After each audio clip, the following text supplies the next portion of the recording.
Welcome. My name is Ed Mackey, and I'm a 3D graphics engineer on the product you see here called Systems Toolkit, or STK. And today I'll be demoing the construction of several animations in Blender designed to export correctly to glTF. This particular aircraft is a glTF model. It's a model that ships by default with STK, Systems Toolkit. And we are going to be looking at a lovely free product here called Blender and figuring out how to make animations for use in glTF. Now, a lot of you already know how to make animations in Blender, and this video is really meant for those of you who have some familiarity with animations in Blender that have not yet tried making animations for glTF. There are some extra rules and regulations that apply. Well, not rules and regulations, but there's extra gotchas in there to be aware of. So I have this aircraft model, and I've manually pulled out all of the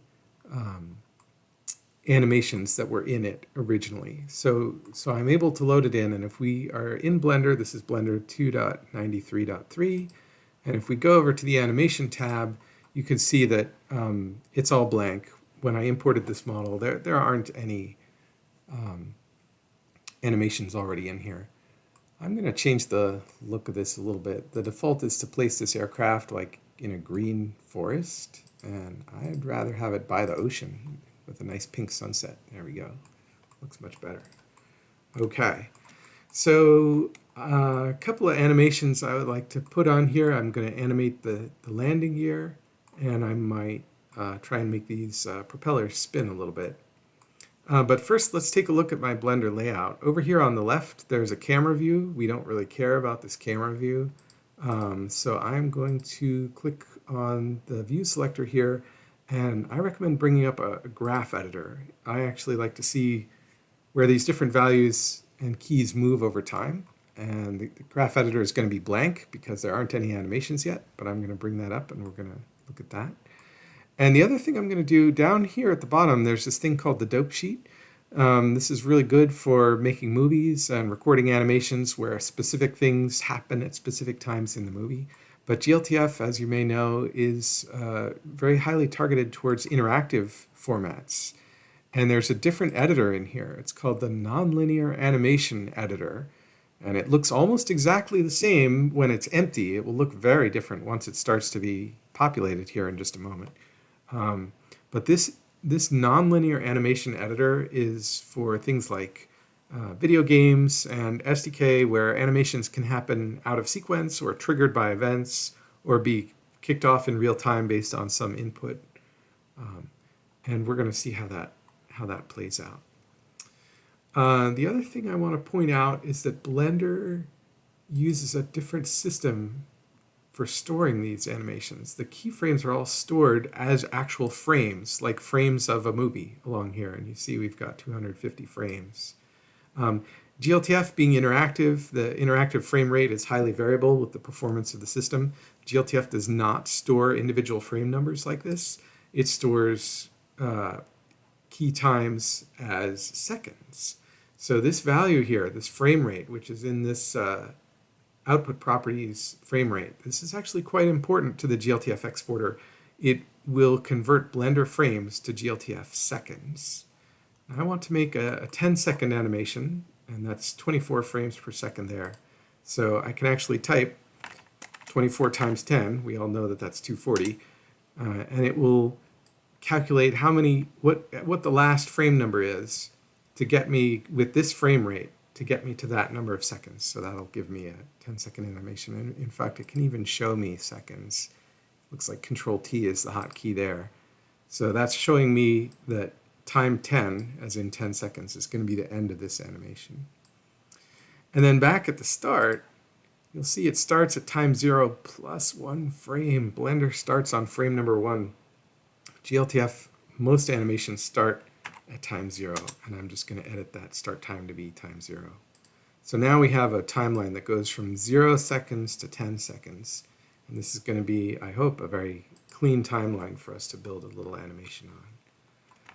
And there's one more thing we should do before we get too far into it here, is that if you click on some part of the aircraft and you look at how the rotations are being stored, glTF ultimately ends up storing all of its rotations as quaternions. glTF is very close to the metal form. It's trying to store them in a way that's most useful to a GPU that's about to render the model.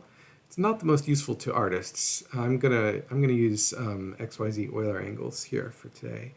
And I've set that just for this one object, which looks like the aircraft body. I'm going to hit the letter A to select all. And then I'm going to right click on this XYZ Euler dropdown. And I'm going to say copy to selected. And now all of the different bits and pieces in this model should all say XYZ instead of quaternions. So now we're ready, I think, to get moving on this animation. The first thing I'm going to do is try and move the wheel. And the first thing that's going to happen is it's not going to work. The wheel comes free of the little strut that it's on. So there's actually a scene hierarchy to be very careful of here. And in this case, with this particular model, I have a front landing strut that's separate from the wheels. But luckily, the wheels are a child of this front landing strut. So if I move one, the other moves with it. So I'm going to animate the front landing strut and the wheels will be carried along with it. Let's see how we do here. Rotation. So I want to add some rotation keyframes here to get this thing rotating up into the aircraft. If I hit the letter I in here, you'll see a huge menu with a lot of options. And I could hit I and then hit rotation. But I'm going to skip that, and instead I'm going to bring the mouse over right into the rotation window. I can hover over the X, the Y, or the Z and hit a lowercase I on my keyboard and actually get a rotation keyframe there without having to choose it from the big menu, because I can just hover my mouse right there and hit I. So that's our starting keyframe. It's going to start deployed like this, and at the end of our timeline, at 10 seconds, I'm going to rotate this. I hit R for rotate. I hit a lowercase x to rotate only on the x-axis. I'm going to bring this up inside the aircraft like that. I crashed through that door. We'll have to move the door out of the way to make room for the wheels to go in there, but that's a good starting point. I'm going to hit I over here. So I inserted a second rotation keyframe, and now I've got a 10-second long animation where the wheels sort of move up and down like this. That's good, but the door is in the way. Let's get it out of the way. Let's put a keyframe here at the start. I'm going to hit I on the rotation, and at the end, it's actually not going to move. I'm going to hit I again. This green is telling me that there's no keyframe there, and then when I hit the letter I see it turn yellow, and that means there's a keyframe there. It'll be green all in between and yellow where there's a keyframe. So I want the door to be closed when it starts and closed when it ends, but somewhere in the middle, let's say 2 seconds, this door is going to open. So I'm going to rotate X, and we'll open the door, maybe like that. And we'll set another keyframe with I. And let's take a look at this graph editor. I'm going to zoom out with the period key, the dot, on the number pad, and it's going to automatically zoom to show me what's going on in this graph editor. And you can see the red is going to be our X Euler rotation here. So it's going to dip down, and then it's going to slowly climb back up the whole way, and the wheel is going to collide with it. I don't want it to climb up immediately after it dips down. I want it to stay horizontal and flat for a while.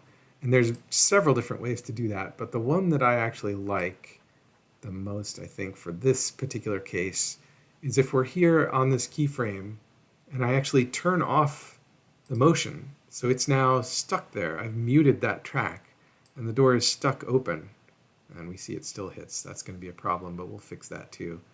So I'm going to go up to 8 seconds there, and I'm going to insert, I'm off the track now, but I'm going to insert another rotation keyframe. And now we have this sort of a flat area here where the thing doesn't move. Of course, it's not moving because I've turned it off. But let's turn it on and see there's a flat area where it opens, it stays put, and it closes. But there's this place here where I didn't open it far enough. So I'll hit Alt-A to deselect everything, and then I'll hit the letter B for bounding box, and I can box select those guys. I can hit G to move them, and then Y to constrain this graph editor to the y-axis so they only move straight up and down. And from here we can see the whole entire flat portion of this movement is being moved all in one. And I can just move it to where it just barely allows these wheels to pass by. So now the thing opens, the wheels pass by without hitting it, and it closes. So that's good. Let's do one more, and then we'll export this all to glTF and be horrified at how badly it didn't work right out of the gate, and then we'll fix that. So the next thing I want to do, actually, is I want this wheel to be a little more patient. It's not too bad there. It's not too bad there. But let's make the wheel wait just a little bit. So Alt A, lowercase b for box select, G for grab, X for horizontal, and I'm moving these keyframes horizontally, but I just want it to wait just a little bit, just so the wheel doesn't move right away. There we go. And then once the wheel is moving, let's say around 2 seconds, we're going to take this piece here, and it's going to both move and rotate a little bit. So I'm going to add a location keyframe with I up here and a rotation keyframe with I down there. So now I've added both. And then at the end of all this thing has to get put away. I'm going to hit Control number pad 3 to get an orthographic view, and I'm going to click wireframe so that I can actually see where this thing is going. Because I'm in orthographic, I can just grab this with the letter G and move it and rotate it with R, and I'm doing this all sort of two-dimensionally to try and get it where it belongs. And it's not going to be necessarily quite exact, but we'll just take a look and see that it's pretty close to where it should be. And I'm going to rotate it a little bit. There we go. And stick it there, and hopefully that is somewhat good. Let's see how we did here. Zoom to that and show it. That's not too bad. Okay, well, that seems closed, so I will mark it there. Well, these are orange, so they're not saved yet, so I'll hit I for location and I for rotation. And now I have keyframes there, and we'll see if that opens correctly. It does not. It collides with the body of the aircraft there.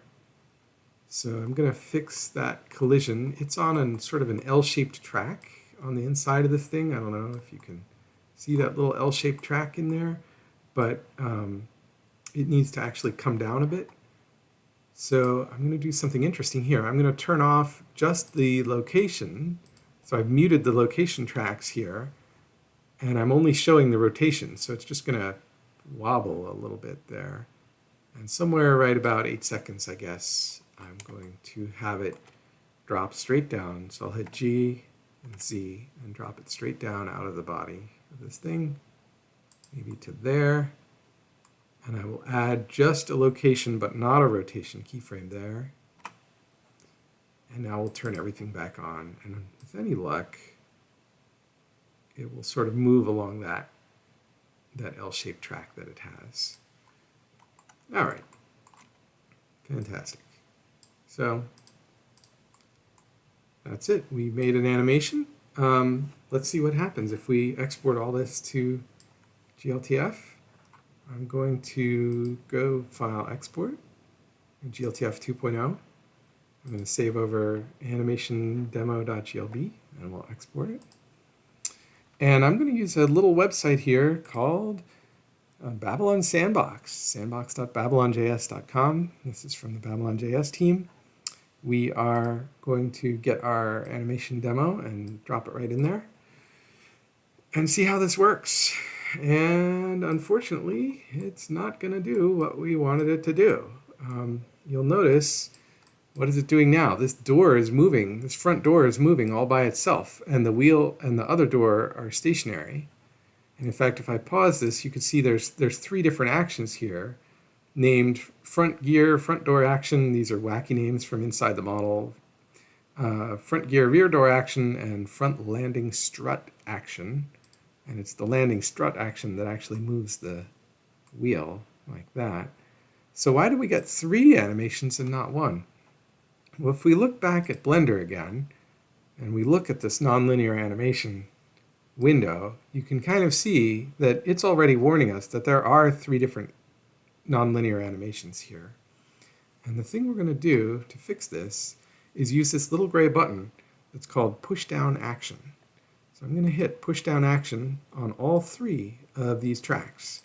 And it creates this thing called NLA track. And I'm going to rename it landing gear, like that. And in fact, I'm going to double click on that and hit Control C for copy. And then I'm going to double click on the next NLA track and hit Control V for paste. And click on the next one and Control V paste again. So all three of these NLA tracks are going to be named landing gear. Now I'm going to go and export to glTF again. We'll save over that again. And we will look at our Babylon viewer one more time. And now if we look at the list of animations, you can see, first of all, I think you can right away see that all three of these things are moving all in unison. And not only that, but if I pause it and I slide this back and forth, it seems to all happen all in one go. And if I look at the list of animations, there is only one. It's called landing gear. That is the only animation that's here right now. All right. Let's do one more before we go and check this out in STK. Let's bring Blender back. I'm going to do one more thing before we get over there, and that is I'm going to take a look at this propeller. Often when we show these aircraft in flight, we like to have a propeller that has a bit of baked-in motion blur right in there. I'm going to take this propeller at time 0, and we'll make a rotation keyframe there. And then it doesn't need to go all the way to 10 seconds. I'm going to say after about 4 seconds, it'll have made a good trip around. So I'm going to say, I think minus 360 degrees ought to do it. And let's hit the number pad period over here. Nope, that's, I did not save my keyframes. So let's try this again. Negative, oh goodness. Here's our propeller. We're at time 4. I'm going to say negative 360. And then this time I'm going to remember to insert a keyframe at time 4 seconds. Okay, that's going to be a little better. So now this thing moved. But if I play it, you'll see it sort of speeds up and then it slows down at the end. And that's not what I want. And that's this lovely interpolation. And if it were a thing moving from point A to point B, I might want that nice smoothness. But I want this to play in a loop and keep repeating. So I don't want it speeding up and slowing down. So instead, I'm going to do interpolation type linear and get a nice straight line out of this. And now when the animation starts, it'll be moving full speed. And then when it reaches the end, it can loop without ever slowing down. So the other thing that we have here in this window, if you right-click here amongst the graph paper and the dots, is you'll see that there is copy and paste in here. There's no copy and paste over here in the channel headings, and there doesn't appear to be copy and paste too much down here. So, but up here, there's copy and paste. So I'm going to go here, hit A for all, and then, so you can see I'll just hit copy like this, but Control C right in here. And it depends, you know, where the mouse pointer is. You don't want your mouse pointer over here. You don't want it back over there. You want to hit Control C here in the graph editor to copy those keyframes. And now I can go to these other propellers. And I do have to, well, let's go back to the start. It also matters what time it is. It's going to paste at the current time. So I'm going to reset my time to 0. I'm going to make a blank keyframe there to paste into, and then I'll hit Control V to paste my keyframe there. right? So we pick the next propeller, we hit I to insert a keyframe, and then we Control V to paste the keyframe. And the last one, insert, Control V. So now all 4 of these are all spinning.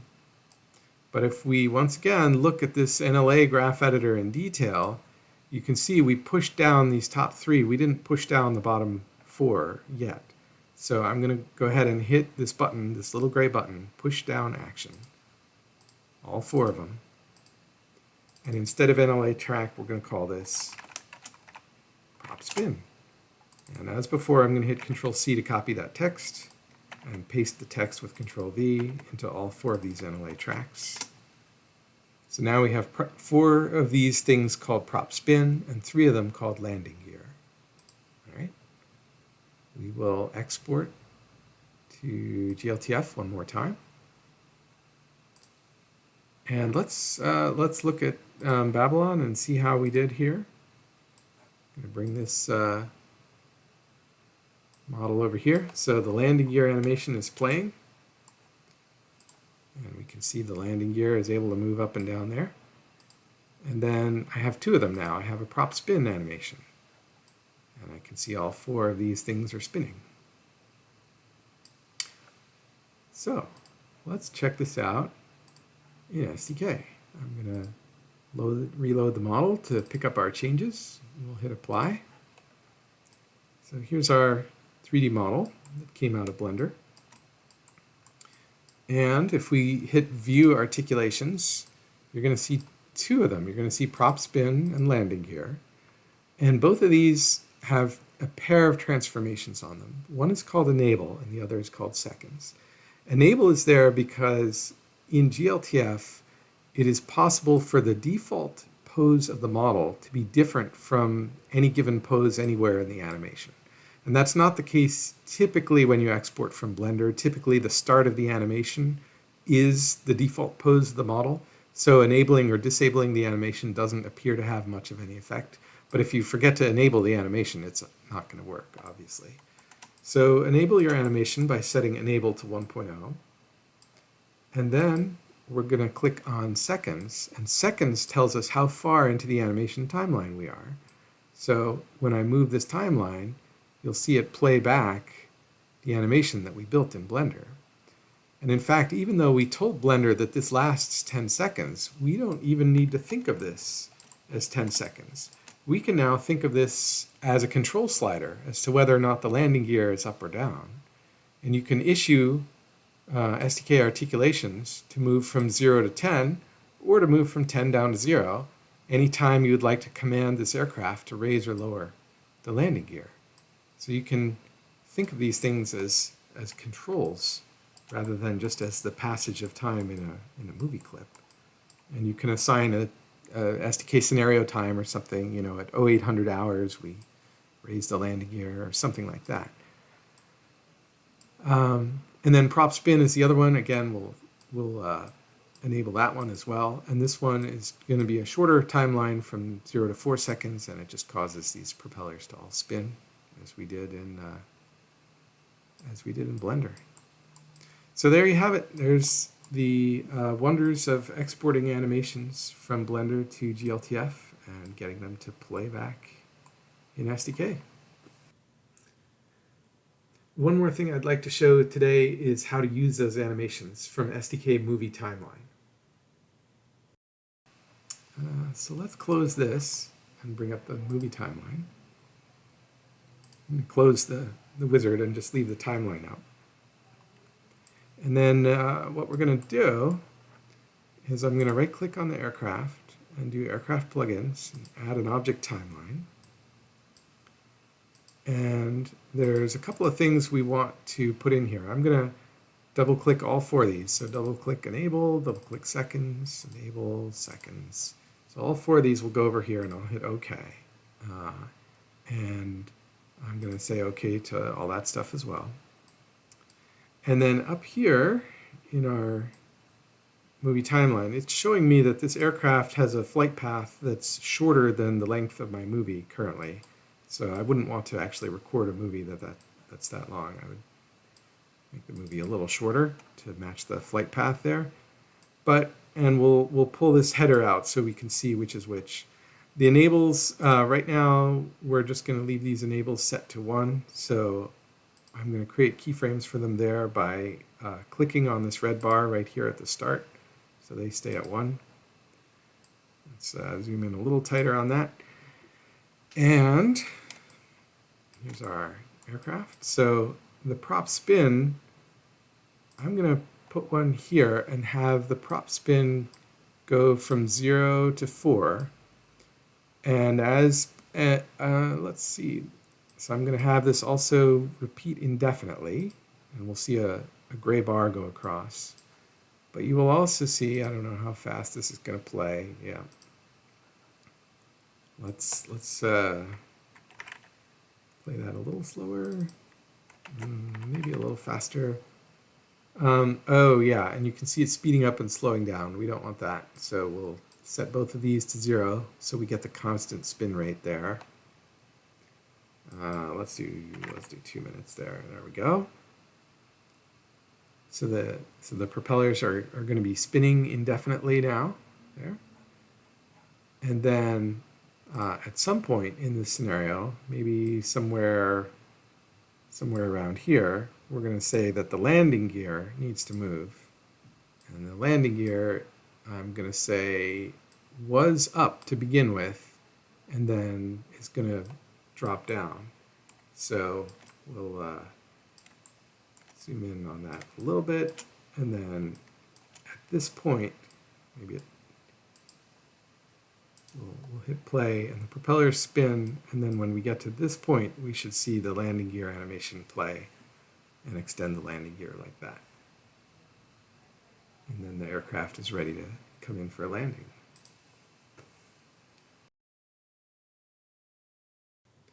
Thanks for joining us, and I hope you learned something new today.